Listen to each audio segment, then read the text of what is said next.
You've wandered all over. Marcus Aurelius, the emperor of Rome, writes in his famous Meditations, and he says, you haven't found what you're looking for.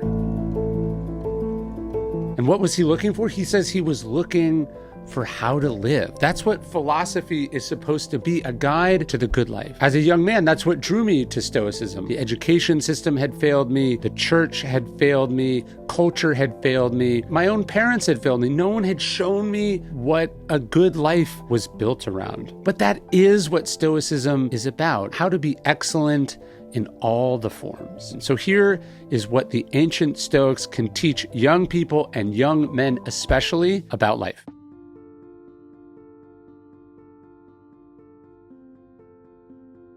This one's basic, but it's one of the hardest fucking things to do in the world. My kids struggle with it.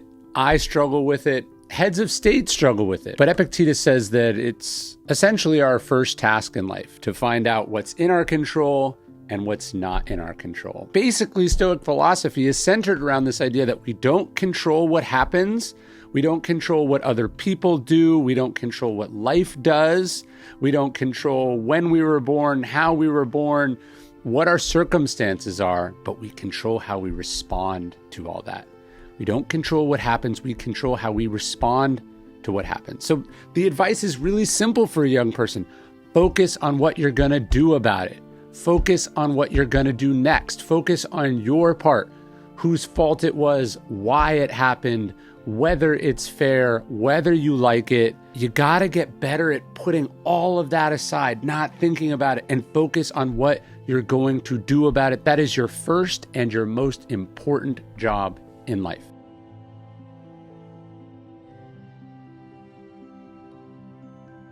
This is an old and essential one that's been proven time and time again in my own experience, but it comes from the screenwriter William Goldman. He says, nobody knows anything. Nobody knows anything about what's going to work. People have an idea. They're really quick and firm with what they tell you obviously isn't a good idea, what's obviously going to fail, but they don't know. When I went to my publisher with an idea to write a book about an obscure school of ancient philosophy, they were not that excited. They were just hoping I would get it out of my system. They offered me half what I got for my first book for this second book that I did about Stoic philosophy. And then it went on to sell millions of copies and reach millions of people all over the world.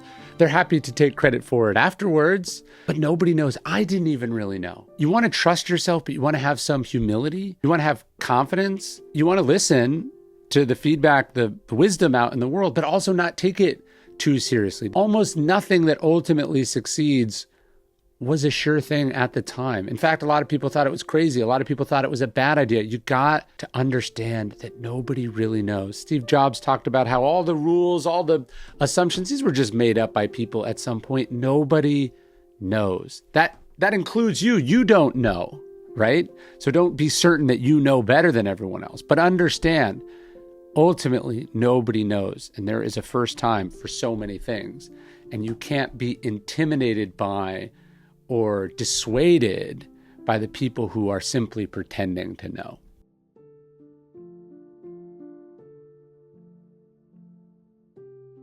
One of the hallmarks of youth is a lack of perspective. By definition, you don't know. You haven't been through this thing a million times.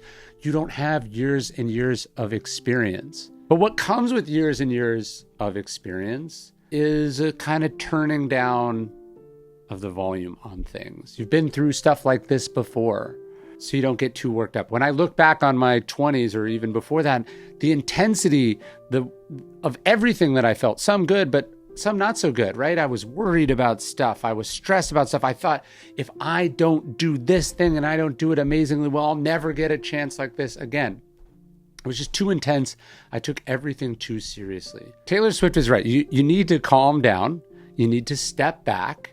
You need to look at the history of this space, this thing, even in your own life. Yes, the breakup feels devastating right now. The missed opportunity feels very acute right now. The humiliation or the pain you feel for having been criticized or fired or reprimanded, it feels like a lot. But in the big scheme of your life, will feel very differently. Someone told me once, like, this moment is not your life. This is simply a moment in your life.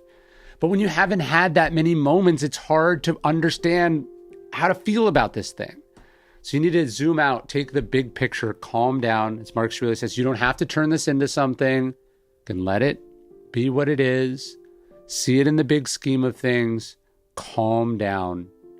Get the benefit. Try to fast forward to how you're going to feel about this in 1 year, 5 years, 10 years, 20 years. And almost certainly you will not feel as intensely as you feel about it right now.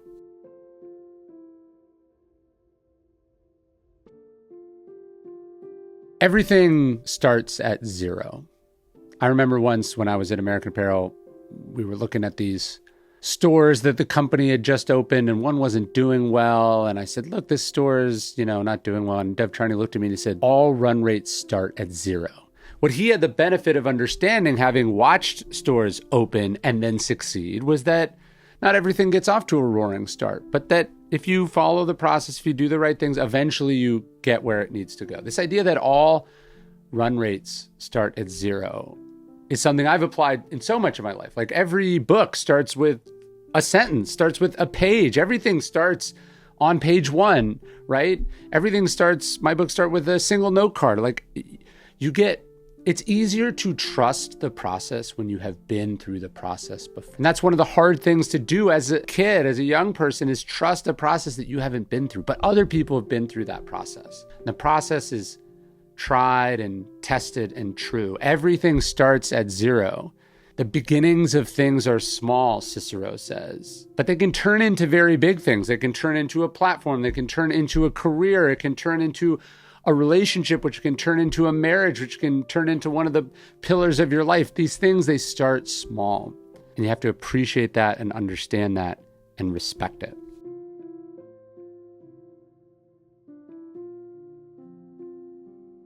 It's crazy, but it's true. It's true for most people.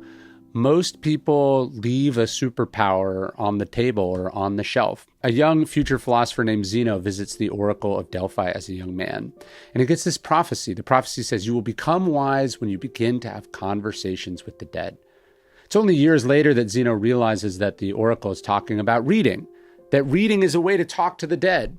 And yet most people don't do this. Most people could commune with the wisest, smartest, most accomplished people who have ever lived, and they refuse to do that.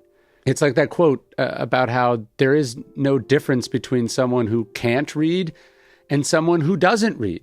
The great General Mattis, whose life was shaped by Stoic philosophy, becomes a 4-star general in the Marines, Secretary of Defense. He says that if you haven't read, and if you haven't read a lot, he says you are functionally illiterate, right? You are turning away. You are ignorant of all the wisdom that's out there. Experience is essential. You got to learn by experience in life. But if you are not learning by the experiences of others, you are leaving incredibly valuable things on the table, on the shelf. You must be a reader. Marcus Aurelius' life is changed by a book recommendation from his philosophy teacher, Rusticus. But it's not the recommendation that counted. Those are commonplace. It's that he read the book. He did the work. Go around, ask the people you admire, the people you respect, ask them for book recommendations. What's a book that changed your life? And then read the book that changed their life. My life was changed because someone turned me on to the Stoics also. There are amazing books out there full of hard-won experience and wisdom. And to not avail yourself of that is not just stupid. It's dangerous.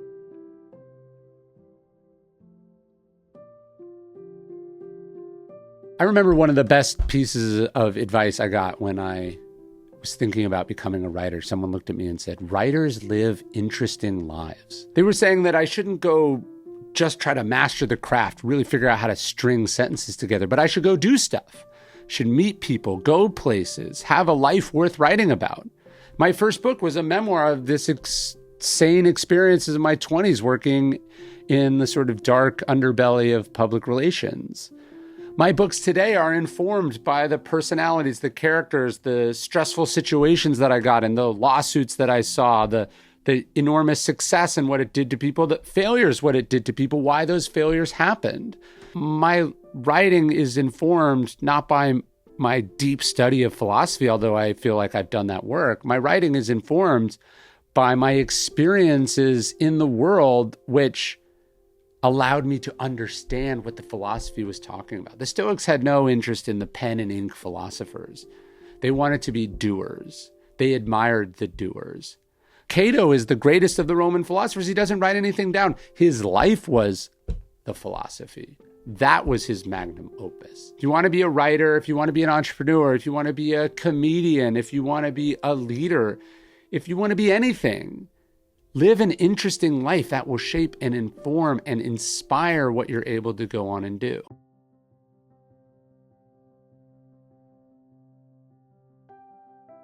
It would be wonderful if life was fair and everyone was kind and decent, if cause always led to the right effect, if karma was real, but it's not. That's not how life is, man. Life is unfair. Life is heartbreaking. Life is cruel. And your youthful idealism is important, but it can't be naivete. Don't go expecting Plato's Republic, Marcus Aurelius writes in Meditations. Cicero said something similar about Cato. He said Cato's problem was that he believed he lived in Plato's Republic and not, he said, in the dregs of Romulus, where he actually resided. You got to be realistic. You got to have both eyes open. One of the novels I read in my 20s was All the King's Men. There's this quote from Jack Stanton that I remember underlining. And when I reread it recently, it was there. And I go, oh, I'm so glad I learned this then. Jack Burden is talking about Adam Stanton. And he says, because he is a romantic and he has a picture of the world in his head, and when the world doesn't conform with respect to the picture, he wants to throw the world away.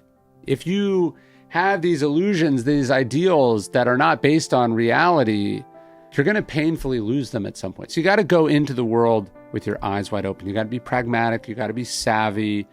You got to be smart. This isn't to say you can't want to change things. You absolutely should want to change things. But to be able to change things, you first have to understand how and what they are. And the study of history does that. Mentors help us do that. Real world experience does that. Your picture in your head or what's in the books, you got to know how the world really is.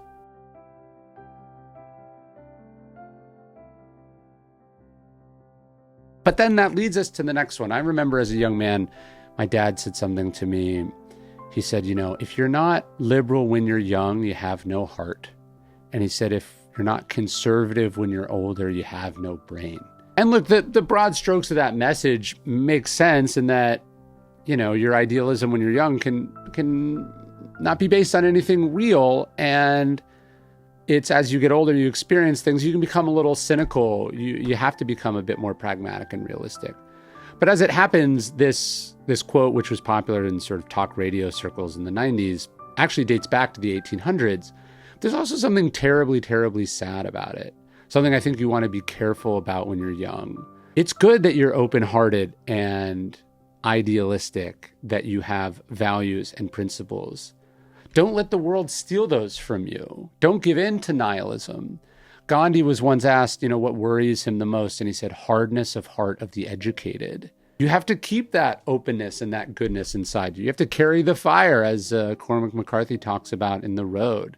Don't let the assholes bring you down. Don't let the assholes turn you into an asshole. Don't let crazy times make you crazy. Life is going to be dark. There's going to be dark people, dark experiences, but you can't let that ruin your worldview. You can't let that harden your heart. I'm proud of the fact that I think as I've gotten older, I feel more open, more caring, more compassionate, more empathetic. That didn't happen naturally. That was a lot of work. That took a certain stubbornness and a commitment. That took actively looking for the good, right? And you have to do that work, and you have to do that work every day, because the last thing you want to end up is old and bitter and resentful and cynical.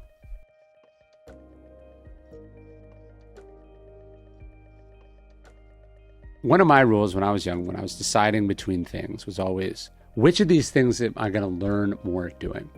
So if you're making all your decisions when you're young about what's going to pay more, what's more socially acceptable, what seems more exciting, that can work out, but you're missing the real opportunity. What you really want to do is learn. You should be like a vacuum that's just soaking up everything that's possible. So I was always like, is this going to teach me something I don't know?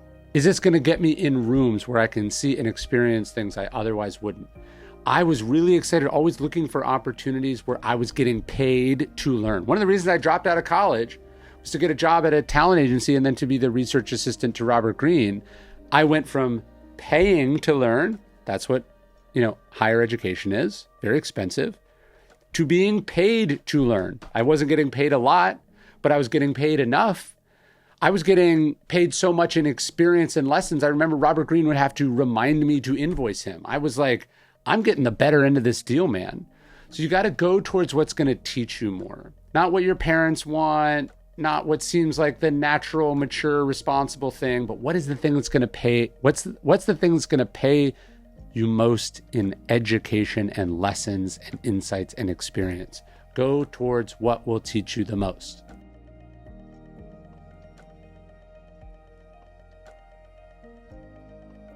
Gary Vaynerchuk has this thing, people will come up to him and he'll ask him how old they are. They're worried about this or that. And he goes, you've got so much time.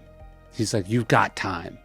The point is, a lot of us, even when we're young, we think it's too late for us to do stuff. That we've already made the decision, the die is already cast, the choice is already made. No, you've got time. It's not too late. One of my favorite books is by Nell Painter, and it's just called Old in Art School. She was this famous, well-known historian who, like in her 70s, goes back to get an MFA in art. It's not too late. You have time, right? You are still so young. The things I was worried about when I was a kid, it's too late. I remember when I was thinking about dropping out of college, my mentor said, if this doesn't work out, man, you'll just go back to school. He's like, you're so young, you have time.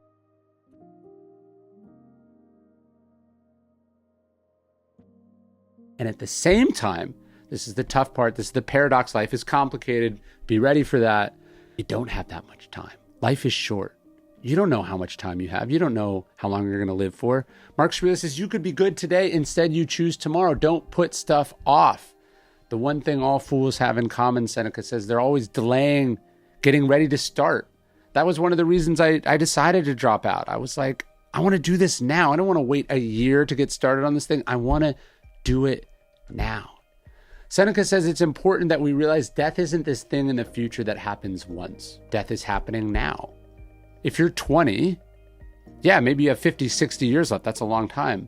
But you've also already died, Seneca says, 20 years. You have 2 decades that are dead and gone, never to be returned. Time is our most precious resource. Our youth goes by like that. Don't waste it. Don't take it for granted. Don't assume you have forever. When we say you have time, we mean it's not too late for you to do the thing right now. Don't wait any longer. Do it now. Memento mori. You could leave life right now. Let that determine what you do and say and think. That is the most critical Stoic lesson for young people.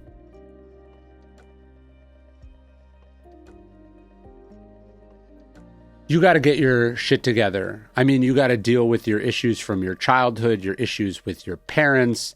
You got to keep the crazy at home. That's what I tell young people who work for me. Like, your private life is your private life. Don't vomit it out at the office. Don't overshare it on social media. You got to figure out how to rein it in, keep it together. If I'm looking at hiring 2 young people, I will take someone who seems like they are mature and responsible and have their shit together over someone who's incredibly talented, but a hot mess. Because I'm trusting them with things that are valuable and expensive. There are only so many opportunities to go around. You want to show that you are worth putting time and energy into, that you are worth investing in, that you can be trusted, that you're not going to blow things up, that you're yourself not going to blow up and spin off the planet. You got to get your shit together.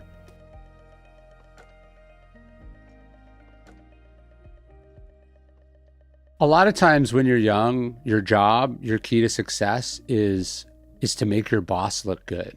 I always saw as my job is to make Robert Greene or the executives I worked for was to give them canvases to paint on, to set them up to succeed, right? That's your job. It's not about you, it's about them. Your job is to discover things, learn things, bring things back to them that's going to make them look good. You got to, when you're young, just forget about credit. It's not about credit, right? It's about being a team player. It's about contributing. It's about, being someone who brings things in, who proves their worth. And if you can't cultivate that, you're not going to last long in an organization, in a company. or with the opportunity you've been given.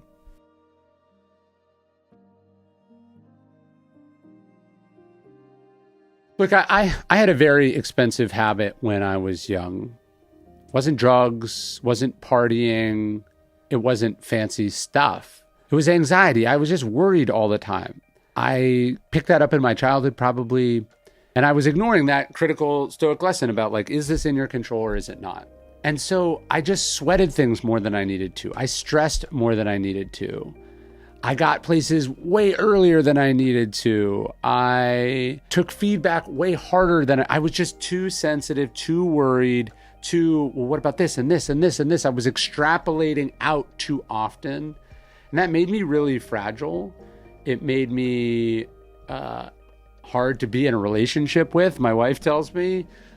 It sucked a lot of the fun and enjoyment out of this period that I should have had more fun doing. This is something you talk to a lot of athletes or people who had short careers, because what they're able to do, you can't do it that long. They look back and they go, I wish I'd enjoyed it more. And that can be hard to understand when you're a kid, but it's true. Don't suck the joy and the fun out of it. Don't let anxiety rule. Don't be so insecure. You gotta settle down, calm those nerves, work through that anxiety. Don't let it ruin your life or your opportunities.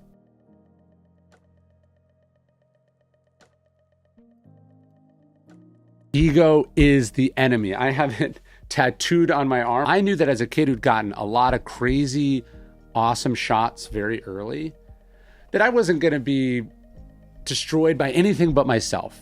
If this went to my head, it would ruin me. If I got complacent, it would ruin me. If I thought I was better than other people, the rules didn't apply to me, that I was special, that was the end of it. Remember, it's impossible to learn that which you think you already know. That's from Seneca. Zeno felt that the worst trait in one of his young students, the thing that was the biggest impediment to knowledge, he said it was conceit. You can't learn that which you think you already know. You need to be confident. You need to know what you're good at, but you also need to have the self-awareness to know what you're not good at. And you need to have the humility, the openness to want to know what you don't know, to want to get better. If you think you're perfect, it's true in the sense that you cannot get any better. Humility, openness, self-awareness, self-criticism, that's energy you want working towards you when you're young. Superiority, specialness, entitlement, all that shit, that'll break you. And nobody has time for it. Successful people don't want to be around egotistical upstarts. Get the f out of here, man. No, you need to be humble and confident. You got to know your strengths and your weaknesses. So every day, totally free, we send out the daily Stoic email. It's the largest community of Stoics ever assembled in human history. And just one Stoic idea, one ancient lesson to chew on every single day. I'd love to have you join us. If you like our videos, I think you'll like the email. It's also a podcast version of it too. You can sign up at dailystoic.com/email.